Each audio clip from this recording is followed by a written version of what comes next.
یہ جن کی ابتدائی نشانیاں معلوم ہوتے ہیں. یہ جذبہ بھی ہم نے حضرت اقدس محمد مصطفیٰ صلی اللہ علیہ وآلہ وسلم ہی سے سیکھا ہے. آپ کے متعلق روایت آتی ہے کہ جب بعض دفعہ لمبے انقطاع کے بعد بادل گھر کے آتے تھے اور بارش کا پہلا قطرہ گرتا تھا تو حضور اپنے رب کی محبت اور پیار میں اور جذبہ تشکر کے طور پر زبان باہر نکال کے اس قطرے کو اپنی زبان پر لیا کرتے تھے اور حمد و ثنا کے گیت گایا کرتے تھے خدا کی اس رحمت پر. تو بعید نہیں کہ اگر حضرت محمد مصطفیٰ صلی اللہ علیہ وآلہ وسلم کی غلامی اور آپ کے عشق میں آپ بھی اسی طرح اس احسان کو، جو بظاہر احسان بھی نہیں، احسان سمجھتے ہوئے اس نیکی کے پہلے قدم کو شکر کے ساتھ قبول کریں گے اور اپنی زبان خدا کے حضور نکال کر اس کی رحمت کے قطرے کے طور پر اس کے حضور پیش کریں گے کہ اے خدا یہ رحمت کا قطرہ ہماری زبان پر گرے،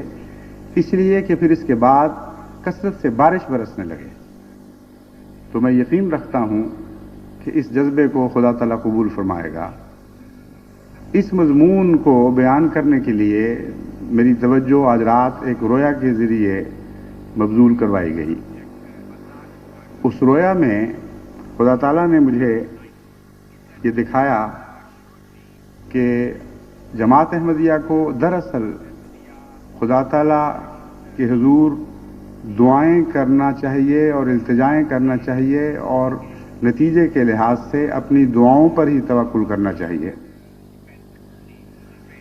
شاید اس کا پس منظر یہ ہو کہ کل مجھے بعض ایسی اطلاعیں ملی کہ جن کے نتیجے میں معلوم ہوتا تھا کہ ہماری دنیا کی بعض جماعتوں نے حکومت پاکستان پر اخلاقی دباؤ ڈالنے کے لیے غیر معمولی کارروائیاں کی ہیں.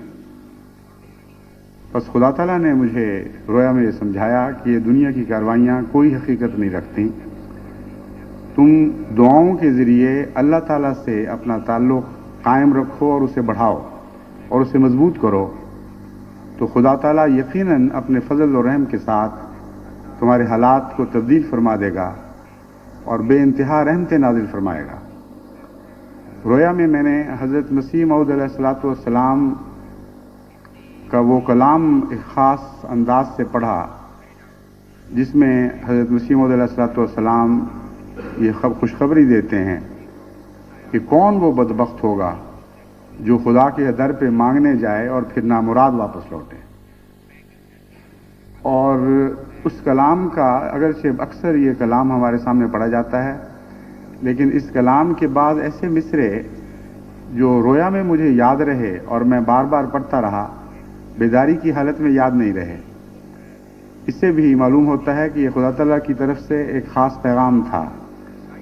ان مصروں میں سے ایک مصرع خصوصیت کے ساتھ جو بار بار زبان پر جاری ہوا اور دل پر نقش ہو گیا، اس کا مضمون یہ تھا کہ خدا تعالیٰ اپنی قدرت نمائی پہ قادر ہے. جب وہ چاہے گا حیرت انگیز قدرت کے کرشمے دکھائے گا. اس لیے دعاؤں کے ذریعے اس پر توکل کرتے ہوئے اس کی رحمت کے قدموں سے چمٹے رہو اور امید رکھو کہ وہ اپنے فضل کے ساتھ حیرت انگیز قدرت کے نشان دکھائے گا. اور پھر ایک مصرع وہ جو خاص طور پر میں نے بار بار پڑھا اور دو چار مصروں کے بعد پھر وہ مصرع زبان پر آ جاتا رہا، وہ یہ تھا کہ ہوا مجھ پر وہ ظاہر میرا ہادی، اور ساتھ پھر وہ دوسرا مصرع بھی اس شعر کا فسبحان الذی اخذ العادی. لیکن سبحان الذی اخذ العادی والا مصرع ہر دفعہ نہیں پڑھا، لیکن یہ مصرع جو ہے ہوا مجھ پر وہ ظاہر میرا ہادی، یہ تو اس کثرت کے ساتھ میں رات اپنے رویا میں گنگناتا رہا ہوں اور بار بار پڑھتا رہا ہوں کہ یوں معلوم ہوتا تھا کہ بار بار دوسرے مصروں سے توجہ اس طرف منتقل ہو جاتی تھی. اس کی تعبیر میں نے یہ کی ہے کہ حضرت مسیح موعود علیہ الصلوۃ والسلام کو خدا نے مہدی بنایا ہے اور خدا کا ہادی کے طور پر آپ پر ظاہر ہونا یہ بتاتا ہے کہ خدا جو بھی قدرت نمائی فرمائے گا اس سے بہتوں کے لیے ہدایت کے سامان پیدا ہوں گے، اور بار بار اس کا ہادی کے طور پر ظاہر ہونا یہ بتاتا ہے، یہ بڑی عظیم خوشخبری اپنے اندر رکھتا ہے کہ اللہ تعالیٰ اپنے فضل سے دنیا کی ہدایت کے عظیم سامان پیدا کرنے والا ہے۔ اس کے ساتھ ہی میں نے ایک بچڑی کو ذبح کرنے کے متعلق بھی نظارہ دیکھا، اور اسی حالت میں جب میں یہ شعر پڑھ رہا ہوں، ایک آدمی ایک اچھی خوبصورت بچڑی لے کے آتا ہے، یا بچڑا ہے لیکن ذہن میں زیادہ بچڑی کا تصور ہے، جو بہت خوبصورت بے داغ صاف ستھری بچڑی ہے، اور اس کو ذبح کرنے کے لیے مجھے میری توجہ کو اپنی طرف نہیں کھینچا گیا، بلکہ یوں معلوم ہوتا ہے کہ مجھے اپنے حال میں مصروف رہنے دیا گیا ہے، مگر ساتھ ہی جس طرح تبرک چھری لگا دی جاتی ہے جسم کے ساتھ اور پھر ذبح کیا جاتا ہے جانور کو، اس طرح جو شخص بھی اس گائے کی بچڑی کو لے کر ذبح کرنے کے لیے لے جا رہا ہے، وہ پاس سے گزرتا ہے اور چھری لمس کرتا ہے میرے بدن کے ساتھ، اور پھر آگے جا کر میرے ذہن میں یہ ہے کہ اس نے اب اس گائے کو ذبح کرنا ہے، لیکن وہ کسی انذاری رنگ میں محسوس نہیں ہوتا، بلکہ خوشی کے اظہار کے طور پر اس گائے کو میں نے ذبح کر، یہ مضمون میرے ذہن میں آتا ہے کہ وہ گائے ذبح کی جائے گی، یعنی خوشی کے اظہار کے طور پر، نہ کہ صدقے کے رنگ میں۔ لیکن چھری لمس کرنا جو ہے یہ عموماً صدقے کے ساتھ تعلق رکھتا ہے، اس لیے ہو سکتا ہے اس میں دونوں پہلو موجود ہوں، ہو سکتا ہے بعض فتنے ابھی کروٹیں بدل رہے ہوں اپنی ابتدائی حالت میں اور ظاہر ہونے کے لیے تیاری کر رہے ہوں۔ اس پہلو سے خدا تعالیٰ کا اس رویا کے ذریعے توجہ دلانا مقصود بھی ہو، مطلب مقصود ہو کہ صدقات بھی دو، دعائیں بھی کرو اور اللہ تعالیٰ کے فضل پر بھروسہ رکھو۔ میں نے ربوہ یہ پیغام تو بھجوا دیا ہے کہ میری طرف سے ایک گائے ذبح کی جائے، لیکن چونکہ یہ ایک جماعتی خوشخبری معلوم ہوتی ہے، اس لیے میں سمجھتا ہوں کہ ہر ملک میں جہاں جہاں جماعتیں موجود ہیں وہاں گائے کی قربانی بھی دی جائے، اور صرف اسی پر اکتفا نہ کیا جائے، بلکہ گائے کی قربانی میں توحید کا مضمون ہے۔ قرآن کریم میں جہاں گائے کی قربانی کا ذکر ملتا ہے، وہاں دراصل اسی قسم کی بچڑی کا ذکر ملتا ہے جیسی میں نے رویا میں دیکھی، بین ہی میں یہ تو نہیں کہہ سکتا کہ وہی رنگت ہے، لیکن جوان اور باکرہ اور خوبصورت رنگ کی اور اچھی پلی ہوئی بچڑی۔ اس سے میری توجہ اس طرح بھی مبذول ہوئی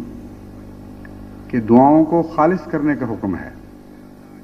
اور غیر اللہ کی ملونی کو کلیتاً دل سے نکال دینے کا حکم ہے، اور ہمیں یہ نصیحت فرمائی گئی ہے کہ یہ دور توحید کے ساتھ چمٹ جانے کا دور ہے۔ اپنے دلوں کو شرک کی ملونی سے ہر طرح سے پاک کر دو اور کلیتاً خالصتاً خدا کے ہو جاؤ، اسی کے حضور دعائیں کرو، اسی پر توکل کرو، اور ہر وہ امید جو غیروں سے وابستہ ہے اسے خدا کی راہ میں اس رنگ میں ذبح کر دو کہ کوششیں تو امتثال امر میں ہوتی رہیں، مگر توقعات محض خدا کے فضل پر ہوں، کسی دنیاوی امید سے وابستہ نہ ہوں۔ بس اس رویا کا یہ پیغام سمجھتے ہوئے میں تمام جماعت کو نصیحت کرتا ہوں کہ اصل گائے جو ذبح کرنے والی ہے وہ دلوں میں پیدا ہونے والے شرک کے موہوم خیالات ہیں، اور اس گائے کو ہم سب کو انفرادی طور پر بھی اور اجتماعی طور پر بھی ذبح کرنا ہوگا۔ یہ نئی صدی کا سر ہے، اور اس پہلو سے آج دوبارہ ہمیں توحید خالص پر بڑی قوت اور بڑی شدت اور بڑی وفا کے ساتھ قائم ہونے کی ضرورت ہے۔ بس یہ رویا جو میں نے رات دیکھی، میں خوب جانتا ہوں کہ یہ رویا کوئی عام رویا نہیں تھی، بلکہ خدا تعالیٰ کی طرف سے غیر معمولی پیغامات پر مشتمل رویا تھی۔ یہ فیصلہ در حقیقت رویا دیکھنے والے کر سکتا ہے کہ اوہام کے نتیجے میں ہے، طبی رجحانات کے نتیجے میں ہے، یا خاص طور پر خدا تعالیٰ کی طرف سے ایک پیغام کا رنگ رکھتی ہے۔ تو میں نے رویا کے دوران بھی یہ محسوس کیا تھا کہ یہ ایک عجیب رویا ہے جس کا عام طور پر دیکھنا کم سے کم میرے حالات میں بعید نظر آتا ہے. میری سوچوں میری فکروں کے ساتھ اس مضمون کا اس رنگ میں تعلق نہیں تھا. تو یعنی دعا کے ساتھ تو تعلق تھا، لیکن جس طرح مجھے دکھائی گئی ہے وہ ایک خاص رنگ رکھتا تھا، یہ ایک خاص انداز تھا جس کے ذریعے انسان کو یقین دلایا جا رہا ہو کہ یہ خدا کی طرف سے پیغام ہے، اسے تم اتفاقی واقعہ نہ سمجھنا. بس اس کامل یقین کے ساتھ میں جماعت کی امانت جماعت کے سپرد کرتا ہوں.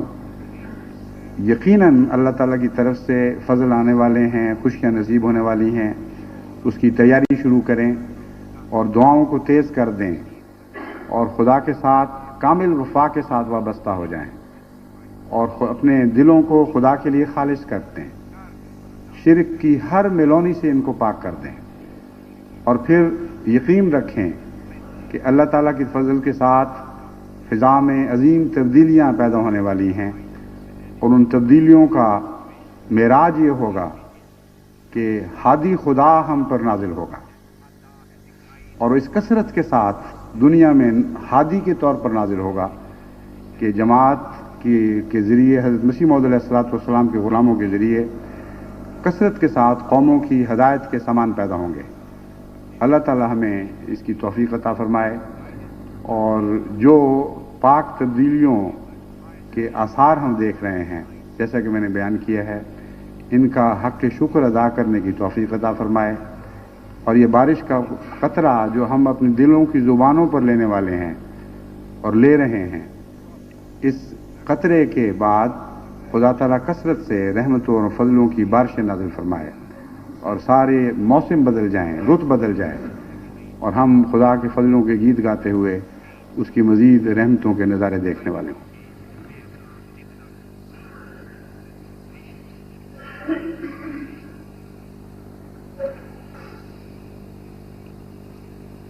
الحمد للہ نحمده ونستعینه ونستغفره ونؤمن به ونتوکل علیہ ونعوذ باللہ من شرور انفسنا ومن سیئات اعمالنا من يهده اللہ فلا مضل له ومن يضلله فلا هادي له ونشهد أن لا إله إلا الله وحده لا شريك له ونشهد أن محمدا عبده ورسوله. عباد الله رحمكم الله، إن الله يأمر بالعدل والإحسان وإيتاء ذي القربى وينهى عن الفحشاء والمنكر والبغي يعظكم لعلكم تذكرون. اذكروا الله يذكركم وادعوه يستجب لكم ولذكر الله أكبر.